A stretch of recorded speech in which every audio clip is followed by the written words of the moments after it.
Hey, my name is Brent here on Cloudy with the Chance of Meeples. Today, we're checking out the 2 to 4 player game from Haba Games. A game in which you're stacking cards. And according to the box, it says it's a spectacular 3D stacking card game. How spectacular? We'll check it out. It's Rhino Hero Super Battle.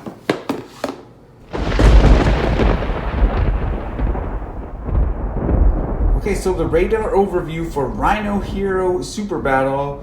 Setting up the board is pretty simple. You take these 3 foundation boards and you place either the yellow side up, or if you want a more challenging game, the red side, or of course you can mix and match. But for today, we are going to do the 3 yellow-sided boards. There we are. Then you set up the walls. You got the short walls, you got the tall walls, you got these cool little spider monkeys that'll show you what they're about soon. You got a whole stack of these floor cards.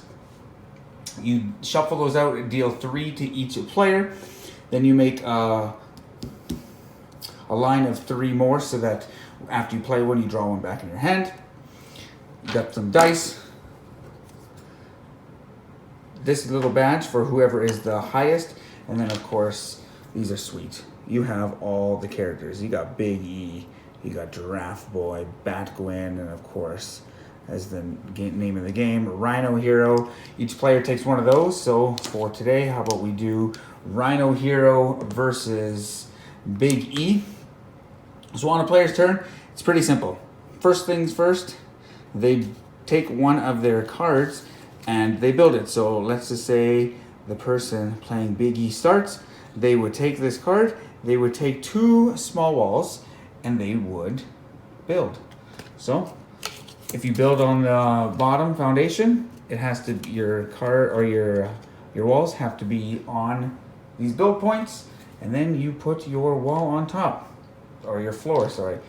Okay, after that you take this light blue die.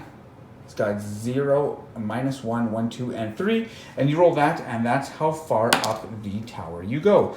So in this case, -1, Big E would stay on the ground.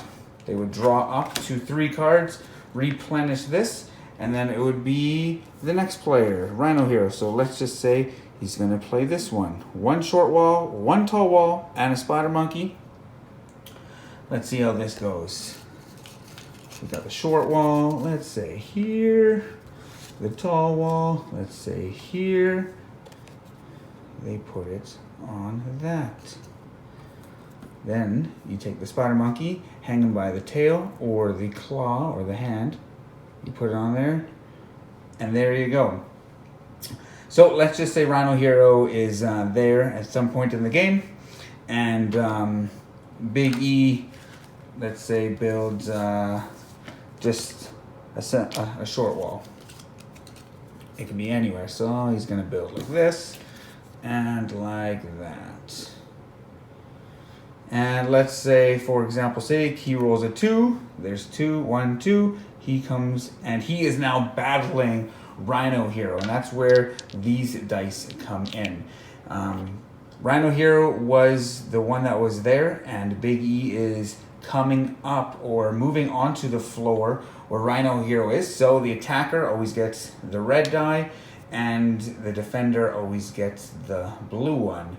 Blue has 1, 3, and 5, and the red has a 2, 4, and 6.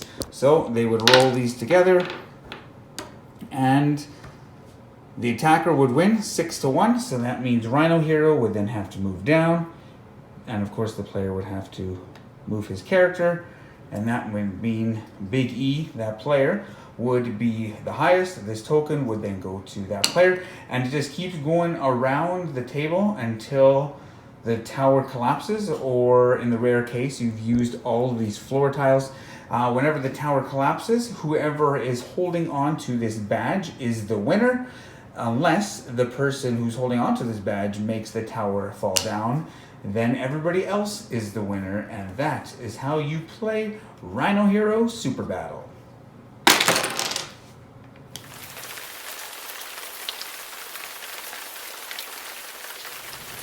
Okay, so the final forecast for Rhino Hero Super Battle. I'll say I'm looking at this game from the perspective of a children's game, but there is a little caveat to that.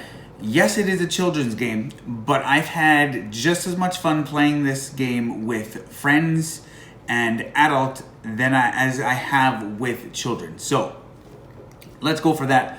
I love the aesthetics of this game. I love the look of it. I love these made-up superheroes. You have Rhino Hero, you have Big E, you have Giraffe Boy, you have Batgwin. You have the little spider monkeys that are dressed up like Spider-Man that are hanging off these buildings, and I just love the look of the game. I think it's fantastic.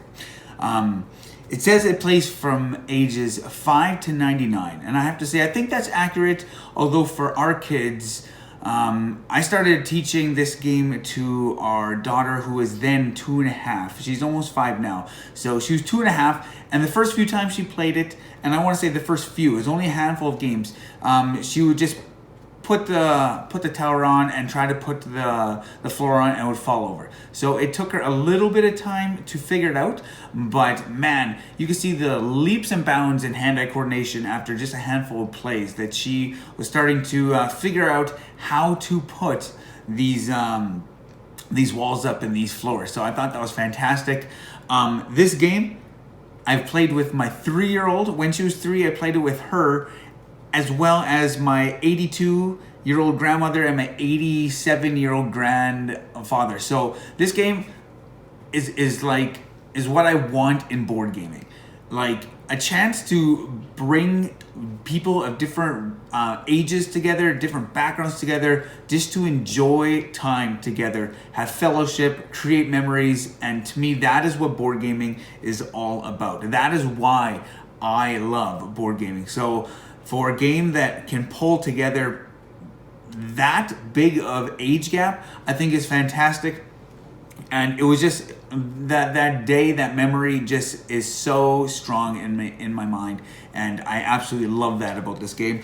I love the thing about this. Another thing I love about this game is that every game you play, it's almost as if you need to take a picture, because you're thinking, okay, you got to put this one floor, it's just a one base, and you got to balance this, and you got to put a spider monkey on, and you're thinking, oh, there's no way you can do it, or my kid's going to have to do this, and I'm thinking, oh, there's no way they can do this, they're just not steady enough, or whatever the case is, and they do it, and I'm just like, jaw-dropping. It doesn't make sense. It's like, how is this even standing still? And it's just amazing. The kids will laugh. They're like, take a picture, and it's fantastic. Furthering on that, it kind of teaches physics in a way. Like, kids quickly learn that they have to balance, and how they have to put these floor cards on top of the bases and the walls. I think it's fantastic. I played this game with my kids. I've played this game with adults, and I finished game nights with the guys after some heavier games. Pulled out Rhino Hero Super Battle. Everybody's had a fantastic time. It truly is a great game. I love the difficulty levels. So you put the base boards down, and you put all the yellow circles facing up, and you have an easier game. You have 10 build points. You want a challenging game, you flip them over, you have 5.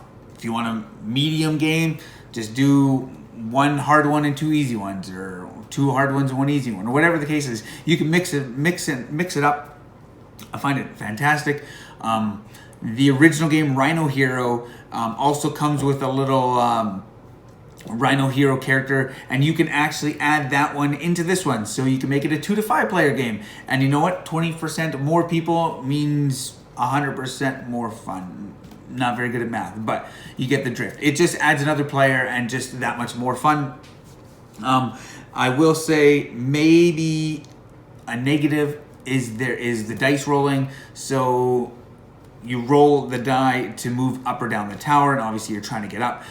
Sometimes your luck is bad, and you keep rolling 0 or -1 or whatever the case is, and you're stuck on the ground, and someone's just moving their way up to the top of the tower. To me, that's not that big of a deal, because I'm wanting to teach my kids at this early age that they're playing the game to have fun, and we can be happy when other people win. and then of course if whoever's at the top makes it fall down, everybody else wins. So there is that as well. But to me, it's not that big a deal. It's such a light game. It's so much fun, and I'm personally just trying to teach my kids to have fun playing the game. Even if you're stuck on the bottom and you don't win, that's all right. I ask them almost every time I play a game, did you have fun?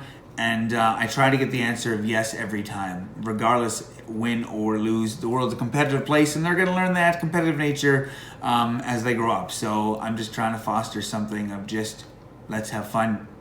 So that might be a negative, the luck of the dice, take it or leave it. But overall, Rhino Hero Super Battle, man, I really do enjoy this game. Kind of out of all of the kids games that I play, this is probably my number one. If my kids are ever like, hey dad, you want to play Rhino Hero? Absolutely.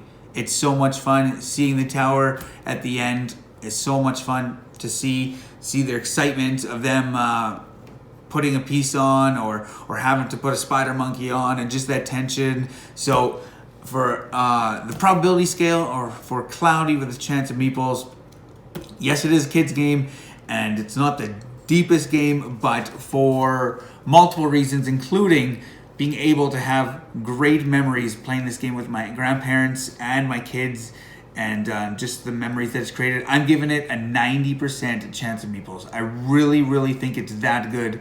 So if you have young kids, if you have maybe even younger grandkids, and you're looking for a game that you can play with them and you can have fun and you can create lifelong, lasting memories with them, Rhino Hero Super Battle is definitely one to check out. So pick it up if you see it.